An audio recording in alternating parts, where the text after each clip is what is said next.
situ.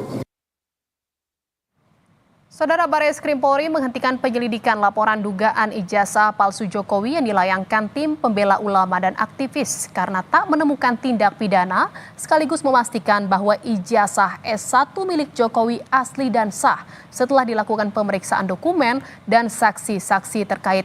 Kita akan bahas bersama pakar hukum Jamin Ginting yang sudah bergabung bersama kami di Kompas Malam. Selamat malam Bang Jamin, terima kasih atas waktunya. Selamat malam Mbak, terima kasih. Ya Bang Jamin, ini kan Barreskrim sudah menyatakan penyelidikan kasus tudingan ijazah palsu Jokowi ini dihentikan karena memang ijazahnya asli dan sah. Apakah dengan dihentikannya penyelidikan oleh Barreskrim ini juga menentukan polemik ijazah Jokowi yang juga berjalan di PN Sleman dan juga Polda Metro Jaya ini akan selesai? Saya akan menyampaikan beberapa hal. Yang pertama, ini adalah proses penyelidikan, ya. Apa yang dicari dalam penyelidikan adalah untuk mencari apakah ada peristiwa pidana atau tidak. Nah, kalau tidak ditemukan ada peristiwa pidana, maka dihentikan. Nah, tadi kalau itu masuk lab 4 terkait dengan ini, maka sebenarnya permohonan untuk lab 4 itu pengujian alat bukti yang masuk ranah penyidikan, upaya paksa. Jadi menurut saya sangat prematur ya, sangat cepat untuk bisa menyatakan ini diberhentikan karena sudah ada lab 4. Perlu saya sampaikan di sini dalam pidana non identik ya, non identik itu atau identik. Kalau non identik berarti kan tidak sama. Belum tentu non identik itu asli atau yang identik itu sama. Jadi dalam pidana itu lab 4 itu kalau dibilang ijazahnya asli, belum tentu itu benar-benar asli karena identik begitu. Nah, atau ini sama pernyataan yang disampaikan oleh Roy Suryo tadi kita dengar bersama bahwa identik belum tentu otentik. Ini sebenarnya apa lagi yang harus dikejar untuk bisa memastikan bahwa ijazah Jokowi ini asli? Nah, jadi dalam pidana itu hanya satu bukti saja. Itu bukti petunjuk yang menyatakan bahwa ijazah tersebut adalah identik, tapi belum tentu otentik kan begitu kan. Nah, jadi karena perlu untuk menjadi otentik, selain ada alat bukti lab 4, dia harus ada alat bukti lain. Alat buktinya apa itu? Keterangan, contohnya pembimbingnya, keterangan dari dekannya, keterangan dari Kementerian Tinggi waktu mengeluarkan ijazah itu. Nah, jadi itulah penguatannya terkait dengan benar-benar itu adalah asli atau otentik. Bukan hanya didasarkan kepada satu alat bukti, yaitu hasil lab 4. Nah, kalau pidana begitu, jadi minimum 2 alat bukti. Nggak bisa satu alat bukti yang menyatakan kalau itu diberhentikan, begitu ya. Tapi sebelumnya Bang Jamin, ya. Okay. Pertanyaan tadi terkait dengan apakah diberhentikan atau tidak kasus perdatanya, tidak serta-merta. Karena keperdataan itu bukan menguji terkait dengan identitas otentiknya, tetapi keberadaannya. Keberadaan ada enggak ijazah tersebut ya, ada atau tidak, bukan otentiknya. Nah, kalau tidak ada berarti selama ini memang nggak pernah ada ijazah yang dikeluarkan oleh UGM kan begitu kan. Jadi ini yang menjadi dasar hal yang berbeda. Jadi nggak serta-merta dengan pemberhentian tadi dalam proses penyelidikan, maka berhenti pula lah permohonan gugatan. Artinya masih terus berjalan ya proses hukum yang ada di PN Sleman dan juga Polda Metro Jaya? Iya, karena di Sleman itu gugatannya terkait dengan keberadaan sertifikat itu atau ijazah itu ada atau tidak begitu, bukan masalah autentisitas begitu.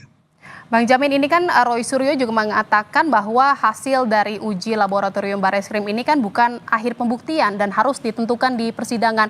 Apakah memang harus sampai ke persidangan atau ke pengadilan untuk bisa membuktikan bahwa ini memang asli ijazah Jokowi?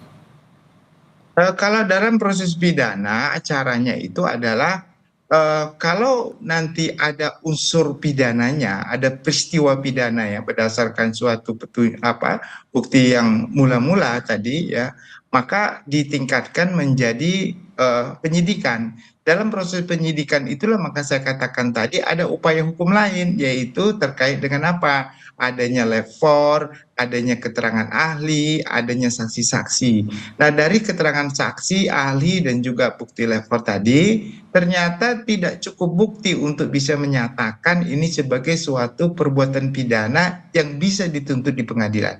Sehingga bisa dikeluarkan surat perintah pemberhentian penyidikan. Yang ada saat ini dalam konteks itu adalah pemberhentian penyidikan. Kenapa? Karena alat buktinya tidak cukup. Tapi kalau di penyelidikan itu sebenarnya bukan didasarkan lapor, karena lapor itu bukan menjadi dasar menyatakan peristiwa pidananya tidak ada. Apalagi kalau lapor itu seharusnya dilakukan pada saat proses penyidikan, bukan penyelidikan. Nah, jadi menurut saya harusnya ya Bareskrim itu boleh saja nggak apa-apa memberhentikan dalam proses penyidikan, tetapi sudah komprehensif kan, semuanya sudah diperiksa, bukan hanya cuma dasarnya adalah for saja untuk menyatakan ini tidak ada peristiwa pidana. Saya kira masyarakat jadi tendensius nanti menilai ini karena bekas masih ada hubungan dengan yang lainnya. Jadi tendensius. Menurut saya terlalu cepat juga ya. Harusnya di proses penyidikan kalau memang tidak ada bukti di SP3 itu lebih bijak ya dibandingkan dengan sebelumnya begitu.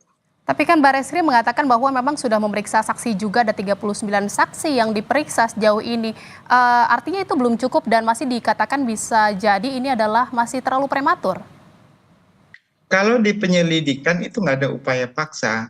Ya, kita coba dengar kemarin, apakah benar ada penyitaan terhadap bukti itu ya, kait dengan surat aslinya begitu. Apakah surat asli itu sudah pernah ditunjukkan kepada saksi-saksi yang dipanggil? Dan saksi-saksi itu siapa saja? Ya, apakah saksi dari pelapor, apa dari saksi yang terlapor? Nah, itu kan sangat komprehensif ya. Jadi itu harusnya dilakukan dalam proses penyidikan. Saya tidak tahu persis kenapa sampai laporan ini tidak dinaikkan ke penyidikan.